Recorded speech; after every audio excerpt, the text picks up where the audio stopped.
ఓ, ఏం చేస్తుంటారు మీరు? మరీ అంత గట్టి గడితే ఏం చెప్తాం? నువ్వేమనుకుంటున్నావు నా గురించి?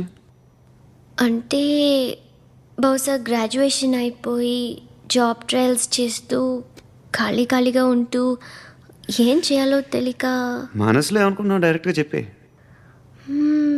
పని పాట లేని పోకిరి అనుకుంటా. కరెక్ట్, మనం అదే. ఖాళీగా ఉండే బదులు ఏదైనా పని చేసుకోవచ్చుగా. ఖాళీగా ఎవడన్నాడు? డబ్బులు ఇస్తే ఏమైనా చేస్తా. ఏదైనా అంటే ఇప్పుడు నీకోసం డాక్టర్ గారిని ఫ్రీగా కూర్చాను కదా, మామూలుగా అయితే డబ్బులు తీసుకుని వస్తాను. ఎందుకలా? Self employment. Self employment. ఈడు మంచోడా చెడ్డోడా అని ఆలోచిస్తున్నావు కదా, ఖచ్చితంగా మంచోడని అయితే కాదు. ఎలా? ఏమైంది? చచ్చిపోతే హ్యాపీగా, ఏ ప్రాబ్లమ్స్ ఉండవు. ఇంటి అద్దె కట్టక్కర్లేదు, సెల్ ఫోన్ బిల్లు